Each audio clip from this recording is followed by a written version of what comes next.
Hello दोस्तों, हमारे YouTube channel पर आपका स्वागत है। हमारी आज की नई कहानी है बेदर्दी साजन, जो प्यार भरी नोक-झोंक और मनोरंजन से भरपूर है। तो चलो कहानी शुरू करते हैं। मयंक गुस्से में बोला, पर डैड, ऐसे कैसे मैं शादी कर लूं? मतलब ना मैं उसे ढंग से जानता हूं, ना मैं उससे ज़्यादा मिला हूं। ऐसे कैसे आप फैसला कर सकते हैं? बेटा, तुम देख रहे हो ना उनकी हालत। अगर आज ये शादी नहीं हुई तो सब कुछ बिखर जाएगा। पर डैड, मॉम, आप तो डैड को समझाइए। मयंक बेटा, तुम्हारे डैड सही कह रहे हैं। जब से लड़के वालों ने शादी के लिए मना किया है, भाई साहब की तबीयत बिगड़ गई है। ऊपर से बाहर सारे मेहमान आ चुके हैं। ऐसे में अगर अभी शादी नहीं हुई तो भाई साहब की बहुत बदनामी होगी। श्रेया बिटिया की जिंदगी बर्बाद हो जाएगी। पर माँ, मैं ही क्यों? यहाँ तो बहुत सारे लड़के हैं। आयुष भी तो है। आप उससे उस लड़की की शादी करवा दीजिए। वो दोनों तो फ्रेंड भी है। नहीं करवा सकता, क्योंकि तुम बड़े हो, इसीलिए तुम्हें बोल रहा हूँ। उसे बोलता तो वह मना भी नहीं करता, पर शायद तुम्हें अपनी मनमानी के अलावा कुछ दिखता ही नहीं है। ठीक है डैड, चलिए, पर केवल शादी। इसके अलावा मुझसे और कुछ की उम्मीद मत करिएगा। दिल्ली के जाने माने बिजनेसमैन महेंद्र प्रताप सिंह हैं, अपनी पत्नी सुलोचना सिंह हैं और दोनों बेटे मयंक और आयुष के साथ अपने बचपन के दोस्त सुभाष जी के यहाँ आए थे।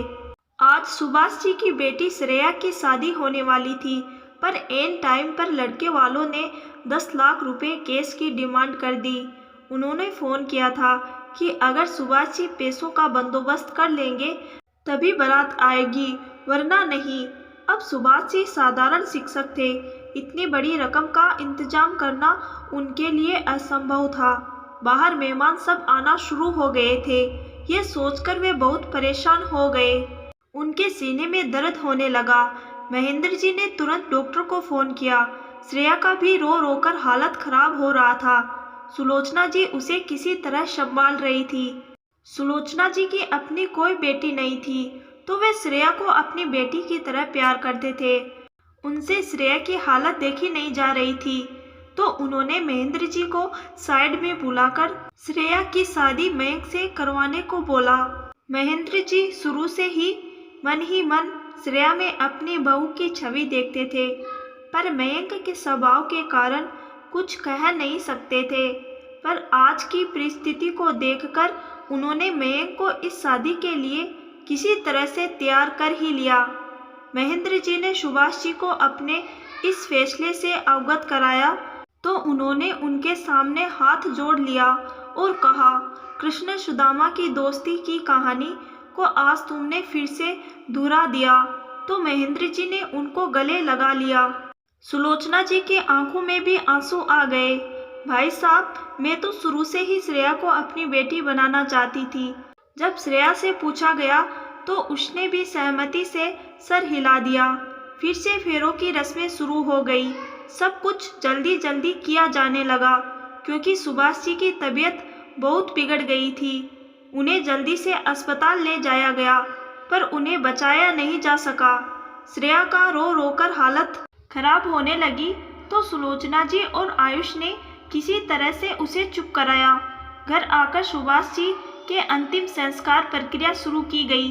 इस सब में आयुष पूरी जिम्मेदारी से श्रेया का साथ दे रहा था। मयंक को तो जैसे इस सब से कोई मतलब ही नहीं था। सब कुछ अच्छे से संपन्न हो जाने के बाद महेंद्र जी अपनी पत्नी, दोनों बेटों और अपनी बहू श्रेया को लेकर वापस दिल्ली लौट आए।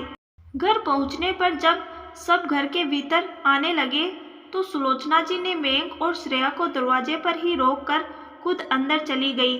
उन्होंने आयुष को भी अंदर बुला लिया। सर्वेंट्स को पहले ही फ़ोन करके सारी तैयारियां करके रखने को बोल दिया था। जब वे बाहर आई तो उनके हाथ में आरती की थाल और चावल भरा कलश था। आयुष पीछे से अलता भरा हुआ थाल लेकर आया। मयंक बोला, ये सब क्या है मॉम? मैंने पहले ही इस सब के लिए मना किया था। सुलोचना जी बोली, नई बहू ऐसे कैसे बिना गृह प्रवेश के अंदर आएगी? मयंक बोला, ठीक है मॉम, जो करना है जल्दी कीजिए, मैं थक गया हूँ। सुलोचना जी ने दोनों की आरती उतारी और श्रेया से कहा, बेटा दाहिने पैर से इस कलश को गिराते हुए इस थाल में पैर रखकर अंदर आओ। श्रेया ने धीरे से कलश गिराते हुए अलता वाले थाल में पैर रखा, फिर धीरे से अलता लगे पैरों का निशान पीछे छोड़ते हुए अंदर आ गई।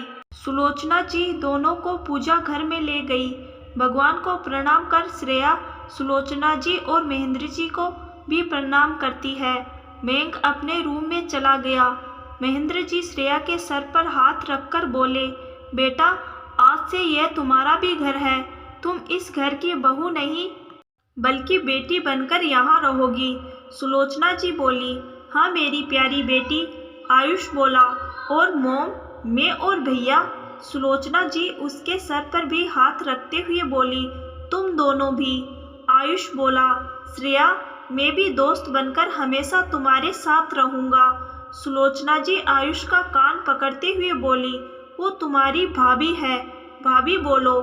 आयुष बोला, माँ कान छोड़ो दर्द करता है। श्रेया उम्र में मुझसे छोटी है, मैं तो श्रेया ही बोलूँगा। क्यों श्रेया तुम्हें कोई प्रॉब्लम नहीं है ना? श्रेया बोली, माँ बोलने दीजिए ना, श्रेया ही, हमें भी अच्छा लगेगा। महेंद्र जी बोले, सुलोचना जी श्रेया को मयंक के कमरे में ले जाइए, फ्रेश होकर थोड़ा आराम कर लेगी, सफ़र में थक गई होगी मेरी बच्ची। उसी समय मयंक भी नीचे आ गया। उसने श्रेया को उसके कमरे में ले जाने वाली डेट की बात सुन ली। उसने गुस्से से सुलोचना जी की ओर देखकर बोला, मेरे रूम में क्यों? सुलोचना जी बोली, बेटा वह तुम्हारी पत्नी है तो तुम्हारे रूम में ही रहेगी। मयंक बोला, मॉम प्लीज, मैं आप लोगों को पहले भी कह चुका हूँ, मैं इस शादी को नहीं मानता। आप लोग मेरे साथ जबरदस्ती नहीं कर सकते। और हाँ, मेरे रूम में तो क्या, ये लड़की मेरी नज़रों के सामने भी नहीं आनी चाहिए। महेंद्र जी गुस्से से चिल्लाए, आप मानो या ना मानो, श्रेया आपकी पत्नी है। मयंक गुस्से में घर से बाहर निकल गया। सुलोचना जी रोने लगी। श्रेया के आंखों में भी आंसू आ गए। उसने तो पूरे मन से इस शादी को स्वीकारा था, फिर भी अपने मन को कड़ा कर वह महेंद्र जी और सुलोचना जी के पास आकर उनके पैरों में बैठ गई और बोली, माँ बाबा आप लोग इस तरह उदास मत होइए। जिस परिस्थिति में हमारी शादी हुई है उन्हें वक्त लगेगा इसे समझने में, फिर वो मुझे जानते तक नहीं हैं। हो सकता है कि शादी को लेकर उनका कोई अलग नज़रिया हो, और अगर वे इस शादी को नहीं मानते हैं तो कोई बात नहीं। आप लोगों ने अभी अभी मुझसे कहा था ना कि मैं आपकी बेटी हूँ। क्या मैं बेटी बनकर आप लोगों के साथ नहीं रह सकती? वैसे भी बाबा के बाद आप लोगों के अलावा और कोई मेरा अपना तो है नहीं जहाँ मैं जाकर रह सकूँ। सुलोचना जी उसके सर पर हाथ रखकर बोलती है, हमने केवल कहा ही नहीं बल्कि दिल से भी तुम्हें अपनी बेटी माना है। आयुष भी वहीं आकर बैठ गया और बोला, और मैं तो पहले से ही तुम्हारा दोस्त हूँ, और तुम भैया की चिंता मत करो, वो अभी तुमको जानते नहीं है ना। जब वो तुम्हें पहचान जाएंगे तो अपनी जान से भी ज़्यादा तुम्हें प्यार करेंगे। वो केवल ऊपर से रूड हैं, अंदर से उनका दिल बहुत कोमल है। महेंद्र जी बोले, हाँ बेटा वो अभी गुस्से में है ना, इसीलिए ऐसा बोल गया। तुम उदास मत हो, तुम कमरे में जाकर आराम करो। श्रेया बोली, माँ जब तक वो मुझे अपने मन से अपना नहीं लेते तब तक मैं भी दूसरे कमरे में ही रहना चाहूँगी। आयुष बोला, माँ श्रेया आज मेरे कमरे में सो जाएगी, मैं पापा के स्टडी रूम में सो जाऊँगा। कल आप मेरे बगल वाला रूम श्रेया के लिए रेडी करवा दीजिएगा। सुलोचना जी बोली, ठीक है बेटा, श्रेया को कमरे में ले जाओ। श्रेया कमरे में आकर फ्रेश होकर अपने बारे में सोचते हुए उदास हो गई कि नीचे सबके सामने तो उसने हिम्मत कर ली, पर पता नहीं आगे क्या होगा। क्या मयंक उसे अपनाएगा? अपने माता पिता के कहने पर मयंक ने श्रेया से शादी तो कर ली, पर क्या वो इस अधूरे रस्म रिवाज के साथ हुई शादी को स्वीकार करेगा? क्या वो श्रेया को अपनी पत्नी का दर्जा देगा या फिर श्रेया एक अधूरी ब्याहता बनकर रह जाएगी?